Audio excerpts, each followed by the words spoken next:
Good morning, everyone, and thank you very much for joining us for the ASA Diversified Property Funds quarterly update and our first webinar for 2025. My name is Tim Slattery and I'm a managing partner with ASA Real Estate Partners, and today's format will be similar for those of you that have joined us before. So I'll share some brief observations on the economic and market conditions we're currently experiencing. Before we'll hear from Jonathan Senior, the Diversified Property Funds Fund Manager, on the quarterly update.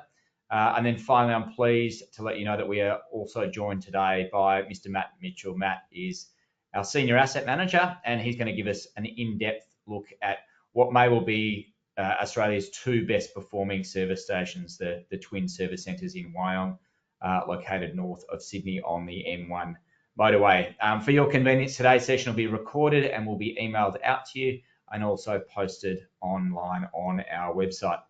We do have a Q&A functionality through your website browser, and if we run out of time for any questions, we'll make sure that we follow up directly with you. So look, at the outset, I just wanted to make the observation that it's been about 7 months since ASA took over the management of the Diversified Property Fund, and what I hope you'll get a sense of today is the great progress that we have made since taking over the fund at that time, and also both the conviction and the level of confidence we have in our team and in the fund's portfolio. It is an exceptional portfolio of assets, and our commitment to ensuring that we continue to deliver outstanding investment results to you as the fund's investors. So to turn to the market and economy that we're looking at today, what we thought we should do is try to provide some context to make a link, if you like, between the economy and the market and our observations and our evaluation, and then how that translates into our investment activities. On the slide here, you can see we've sought to illustrate that this evaluation is just one part of the overall picture. We also spent a lot of time looking at asset classes, and trying to determine which asset classes are going to offer the best risk-adjusted returns. That's why the fund and its portfolio today is nearly 90% invested in convenience retail assets. And obviously, the critical third limb to what we're canvassing when we're looking at investing is the individual property attributes. Finally, timing could perhaps be everything, and that is a final part of the puzzle. So to give you some context, this is where the economy and market commentary fits into the overall picture. So look, turning ahead, today's economic indicators, in our view, it's critical to look at the headlines, but it's also really important to look at what's happening underneath. So to start with, we've reported in Australia economic growth for 2024. It has been another sort of record run of our unbridled avoidance of a technical recession, but at 0.8% per year after inflation, that's in real terms, the economic growth in Australia is relatively weak. It's particularly weak when you consider that one whole percentage point of that growth is contributed by government spending. Things like the North-East Link, if you're in Victoria, the NDIS, some of these government expenditures are part of that contribution to GDP growth. Again, if one looks at the employment figures at a headline level at 4%, unemployment remains relatively low. But what that does, belie is that overall productivity has declined in Australia today compared to 20 years ago. The average worker is working approximately 5% less. And obviously, we still have relatively high household debt levels, and mortgage rates have gone up over the last few years, and consumer sentiment remains relatively weak. On the following slide, you can see the other key economic indicator that we're looking at is interest rates. No doubt, everyone is aware that the RBA, its last decision, decided to cut the cash rate by 25 basis points. However, I think the key factor for us in looking at the interest rate environment is both looking at where we've come from. We've seen nearly 4 percentage points of increases over the past couple of years, and also the outlook. The Reserve Bank has made it pretty clear in its statement that it does not expect to see further rate decreases in the short term. Part of that picture is inflation. We have seen inflation moderate. It's now sitting back within the RBA's 2 to 3% annual increase range, which is certainly relief. But again, looking at the last couple of years, we have seen costs increase dramatically for a sustained period, and it's probably nowhere more evident than in construction costs. So to give you a sense of the implication for that, on the following slide, you'll see that, if you look over the last 20 years, essentially what this is saying is that over the last 20 years, things cost roughly 70% more than they did previously. So that's just the annual CPI construction costs. You can see on the following slide a significant component of that. When you're taking that and translating that into what it means for real estate investing in the diversified property funds portfolio, one thing we certainly look at is replacement cost.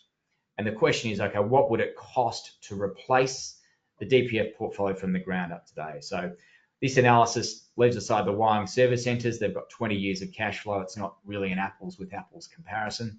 But what you can see here is that when you combine the land cost, the cost of acquiring the land, but also things like stamp duty, legal fees, conveyancing fees, building costs, so that's both labour and materials, as well as leasing funding costs, we estimate that the replacement cost of the portfolio, ex those two service centres, is north of $460 million.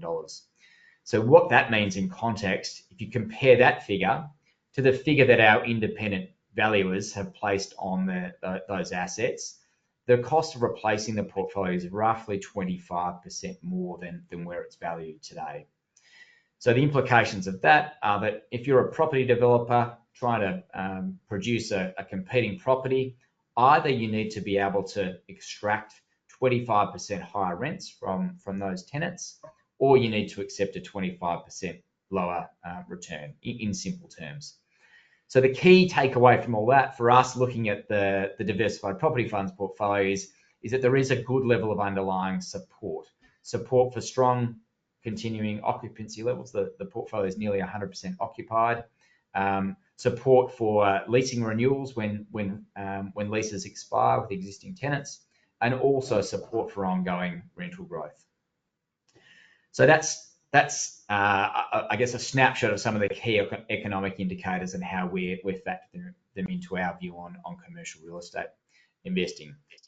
Turning now to the market environment and what we're seeing now, it's certainly not suggested here that all of these asset classes are equal. Clearly, they've got very different risk profiles, but it is a tough environment for investors and those looking to allocate capital. And just a few of the observations here that I think are relevant for investors and advisors in creating portfolios are some of these across some of these asset classes. So you can see, to start with cash, I mean, no doubt interest rates have increased and that's been positive for savers, but in terms of the real returns, cash has offered a negative real return over the last few years, and currently it's sitting around 1% with the impact of inflation. Fixed interest is down approximately 5% over the past 5 years, as we've seen bond prices fall as a result of interest rates increasing. And clearly there's a lot of debt in the system, and we do have the potential for higher defaults. Bank hybrids, they're to be discontinued. The RBA announced that last September. We've seen private credit with a very, very different risk profile in a lot of cases compared to what investors thought they were getting. So there's clearly a few question marks for parts of that sector. Infrastructure has been a very good performer over the last 10 years at nearly 9% annualized returns. But at the moment, you do see that there's still elevated multiples, which really raise the question about the potential risk for capital value declines from here. And finally, the stock market. There's a significant portion of Australian savings in the stock market, both here and in the US. And whether you're looking at the ASX 200, the NASDAQ, the S&P 500, all of those indices are very, very close to their all-time record highs. And we've also got a US president who seems, in his own words, very much prepared for a bumpy ride for equities markets. So with that, we try to take stock of the investment landscape and how commercial real estate is positioned. And clearly there's risks. You've got to consider the risk to capital values, liquidity, vacancy on the income side, and certainly not all assets are equal. If you're looking on the one hand at a very newly developed, fully leased essential needs retail property, in a growth area, comparing that against perhaps a half occupied B-grade office building in a struggling market, you're going to get a very different investment proposition between those two things. But that said, if you have a well-selected property portfolio that's well located, it's well leased, it offers a simple investment proposition. It's backed by real property, physical assets, generates real cash income. It's got the potential for both income and capital growth, and it certainly offers investors a less volatile earnings stream than business profits through the share market. So with that, we think the diversified property fund portfolio offers a very strong investment proposition, an excellent example of a high quality commercial real estate investment in Australia. And with that, I'll pass over to Jonathan Senior, the fund manager, who will take us through the fund's update. Thank you.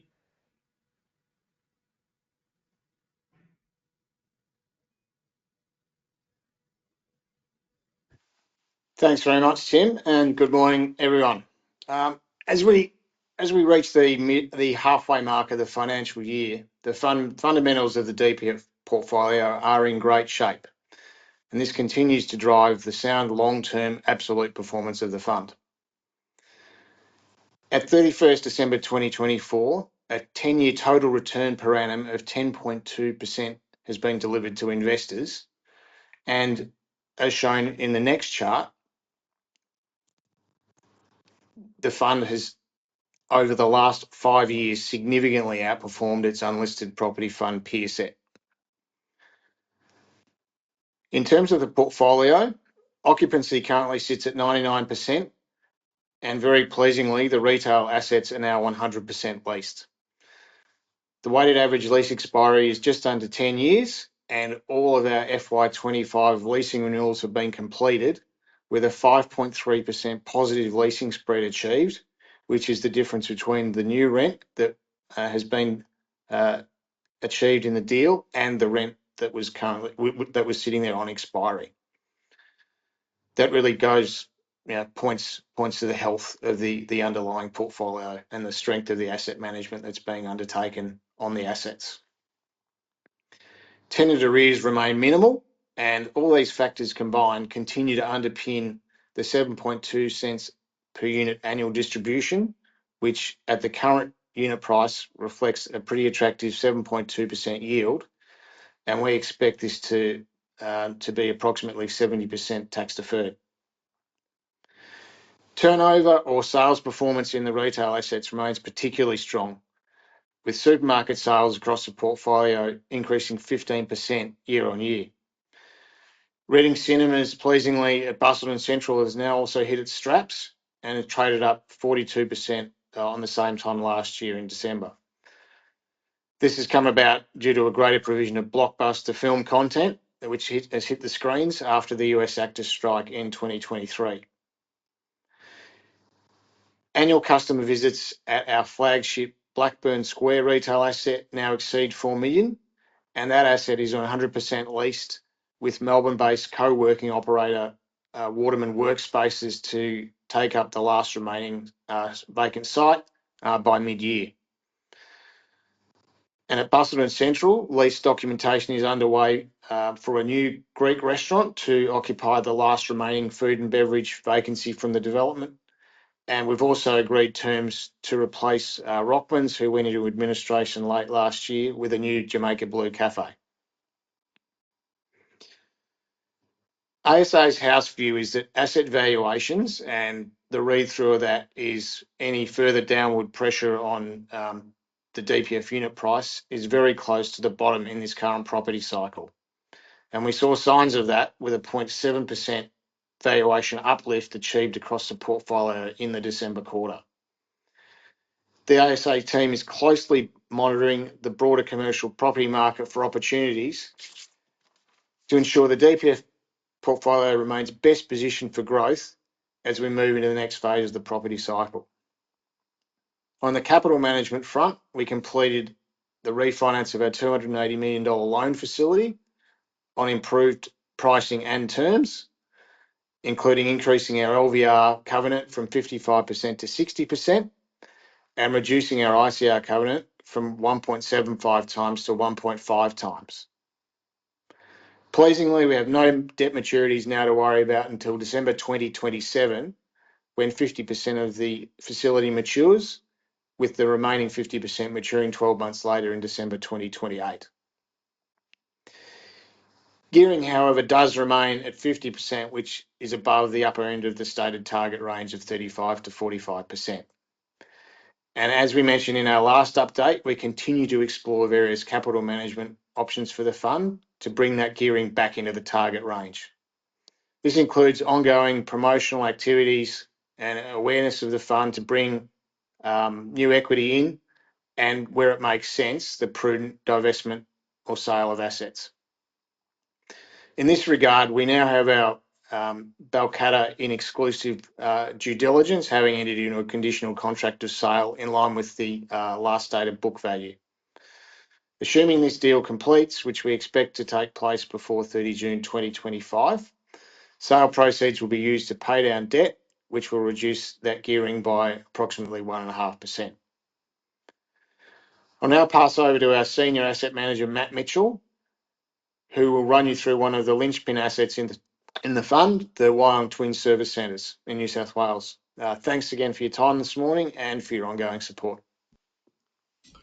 Thanks, Jonathan. Good morning, everybody.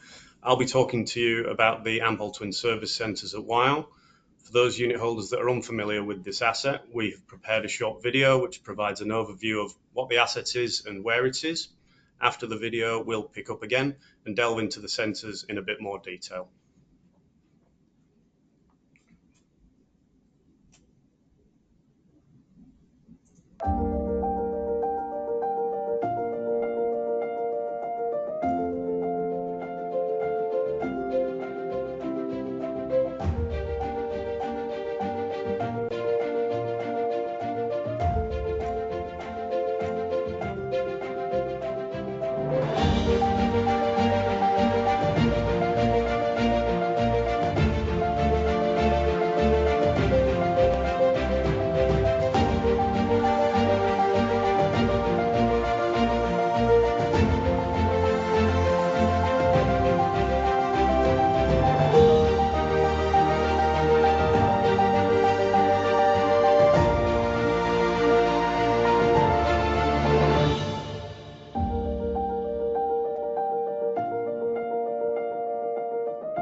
Okay, the Twin Service Centres are the largest asset in the fund by value. They're currently in our book at $178 million and are classified as a convenience retail asset. In a sense, we feel that this classification understates the importance of this asset, which could perhaps be better described as being a piece of essential infrastructure on the New South Wales highway network. We say this for two reasons. Firstly, the centres have 90,000 cars passing each side of the highway every day. The centres provide a vital opportunity for truck drivers, commuters, holiday makers to refuel, grab a bite to eat, use the facilities, and particularly in the case of the long distance truckies, to get some much needed rest before embarking on the rest of their journeys. The second and perhaps more important aspect that makes the centres essential is their location. They're located midway between Sydney and Newcastle on a stretch of the Pacific Highway with no other service stations of Wyong's size or with its range of facilities. The background to this lack of competition relates back to their initial development in the early 1990s. The original developer entered into a development agreement with New South Wales Roads. This agreement granted a 20-year exclusivity for service station development on this vast expanse of highway in return for their substantial investment into the sites. This exclusivity has served Ampol and in turn our unit holders well in the intervening years, given the virtual monopoly on highway side food and fuel that it provided. Australian Unity acquired the sites in 1999. The asset sat in a single asset syndicate for a number of years until it was rolled into the Retail Property Trust. The trust was eventually merged with DPF in 2019, which is how the fund came to be holding it today. For the fund, the value proposition of Wyong is attributable to two main factors. Firstly, the lease structure. with Ampol 100% leasing the asset on a 20-year term. The current net rent across the sites is $9.7 million, and there are inflation-resistant annual rent reviews of CPI plus 1%. The second factor is Ampol's covenant strength. Not a lot needs to be said about the business, given that it's one of Australia's most recognisable and enduring brands, but the numbers behind it are certainly impressive, with them operating 1,900 service stations nationally and reporting revenue of $18.2 billion in the first half year of 2024. Ampol's covenant provides exceptional security of income for unit holders, and its unexpired lease term provides the fund with a long, substantial and growing income stream. For all the reasons that I've just mentioned, the centres have always performed exceptionally well for Ampol and the fund. Despite this, by 2022, the sites will be becoming tired, predominantly due to the unrelenting nature of their use. Ampol approached us with a development proposal, which we agreed to work with them on. Their proposal was for a total capex spend of $37 million, which was focused on three main areas. Firstly, they intended to reformat the station's dining offer, including the refurbishment of the Vital Truckers Lounge. Secondly, they proposed resurfacing all truck and car parking facilities. And thirdly, to install EV charging, battery storage, and solar capability to the site. Their proposal inevitably included a request for a capital contribution from the fund. We eventually agreed to contribute $18.3 million towards the works, in return for Ampol entering into the aforementioned new 20-year term and paying additional base rent of $1.65 million per annum on top of their existing rent. The deal was an accretive one for the fund, producing a net valuation uplift of $9 million over and above the $18.3 million contribution. Once the deal had been agreed in early 2023, Ampol commenced the first stage of the works. Two new food operators were introduced to the asset, a Porto and Noodle Box. Oliver's were relocated, and somewhat controversially, Ampol felt that the burgers were just better and chose to replace McDonald's with Hungry Jack's. It's fair to say that McDonald's were not loving it when they heard that news. Upon completion of the restaurant facilities, work commenced on replacement of the hard standings, which were undertaken in mid-2024. Unfortunately for Ampol, they then ran into some planning difficulties relating to their replacement of the rising sewer main serving the site. They were unexpectedly required to submit a development application, which is currently working its way around the Central Coast Council. This has caused fairly substantial delays to their programme, with works now expected to reach practical completion by mid-2025. For unit holders, the delays have not impacted distributable income, as we fixed the additional rent commencement date at the 1st of July 2024, regardless of the progress of the works. Turning to the future, the fund sees the asset as a long-term hold, given its exceptional fundamentals. Continued income growth is forecast, given that the CPI plus 1% annual reviews were carried forward into the new lease. Additionally, there is a market rent review scheduled for 2028. This review contains what we refer to as a ratchet clause, which ensures that the rent can only be reviewed to market in an upwards direction, thus insulating unit holders from any potential downside risk. The forecast income growth is underpinned by continued strong sales performance of Ampol at the site. They are required to report their sales to us annually, and in FY24 recorded sales through the pumps at Wyong of almost $160 million. We also have visibility of the fast food subtenant sales figures, and whilst I won't go into too much detail on those today, I can just add that Hungry Jack's sales are exceptionally strong. I suspect that there will be few, if any, other stores doing greater sales volumes nationally than they are doing at Wyong. Finally, as I touched on earlier, Ampol's intention to install EV charging facilities on site is a really vital part of future-proofing the asset and protecting its visitation numbers. Research tells us that the number of EVs purchased in Australia has more than doubled annually since 2018. Whilst petrol and diesel consumption at the Bowser has remained relatively steady, Ampol has recognised the need to pivot their business at Wyong and meet the emerging customer need for fast EV charging. The deployment of the chargers forms part of the last phase of the development later this year and will fill a significant gap in the EV charging network on the East Coast. This has been a very brief overview of this exceptional asset, but thank you everybody for your time, and I'll now pass it across for questions. Thank you.